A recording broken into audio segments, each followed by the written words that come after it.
colleges figuring out how they're going to move forward has been dominating the news over the past day or so. We had the shocking decision by Lincoln Riley to ditch Oklahoma for USC, and then yesterday, bing, bang, pow, Brian Kelly leaves Notre Dame for LSU.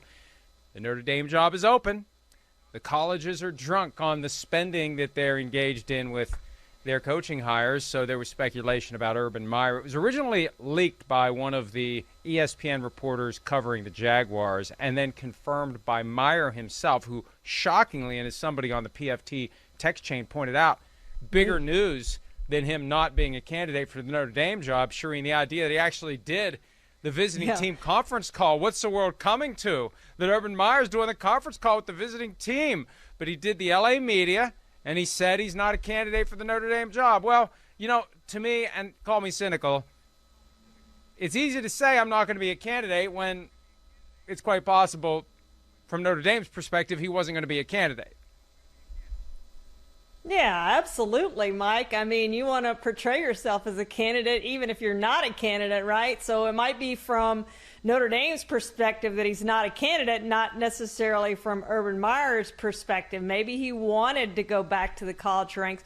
There aren't many NFL coaches who want to go back to the college ranks, Mike, after they've experienced the NFL, because it's so much easier. All you have to deal with is coaching the players that you have on the field. Yes, they've got to give you good players, and sometimes you don't have a say in who those players are, but you don't have to worry about NILs, which he has never done since 2018 was his last season at Ohio State. You don't have to deal with kids going to school or not going to school. You don't have to deal with all the off-the-field stuff. You don't have to deal with them studying, whatever. There's just recruiting. There's just so many things in the NFL that you don't have to worry about. You just coach your football team, and I think when college coaches get to the NFL, they quickly figure that out. I know the spending right now is crazy in college football, but other than that, I don't see much reason to go to the college ranks.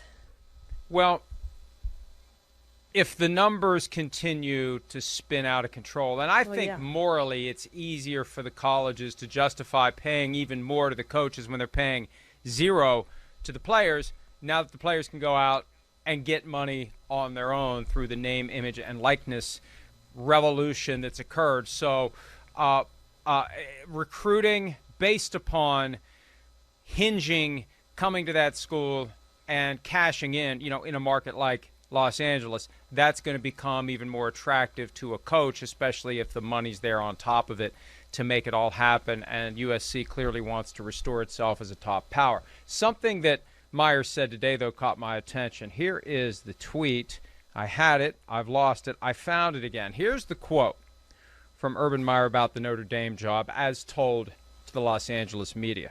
"I'm not a candidate. Obviously, I spent 6 years of my life there, so great respect for Notre Dame, as I do USC, UCLA, like we talked about, but I'm committed to the Jaguars and doing the best we can to turn this around." Well, the USC job just was filled. I know it's the LA media, and those are the two schools in LA, but my first knee-jerk reaction when I saw that quote was, he's trying to position himself for the UCLA job whenever they get rid of Chip Kelly. Well, there had to be some reason he was doing a conference call, Mike. That was a big, I don't know if it's a controversy, but it was a story early in the season because he was one of the handful of coaches who didn't do conference calls. Now, they're not required to do them. It's not like he broke any rules or anything, but it is pretty noteworthy when a coach, especially a coach of a team that's not very good, refuses to do conference calls. And now all of a sudden, near the end of the season, when the team has what do they have, 2 wins now, 2-9. When they're 2-9, he decides to do a conference call. So the timing to me is just kind of weird. And I don't think Urban Meyer just does things willy-nilly. There's a reason for everything that he does. There was some reason why he did this conference call. Either he wanted to get out truly that he wasn't interested, or there's interest in there for the UCLA job or some other job or some reason. But everything that he does very much is well thought out, and there was some reason that he did this conference call, Mike. And that's the first thing that I thought of when I saw he did a conference call was, oh my gosh, he doesn't do conference calls.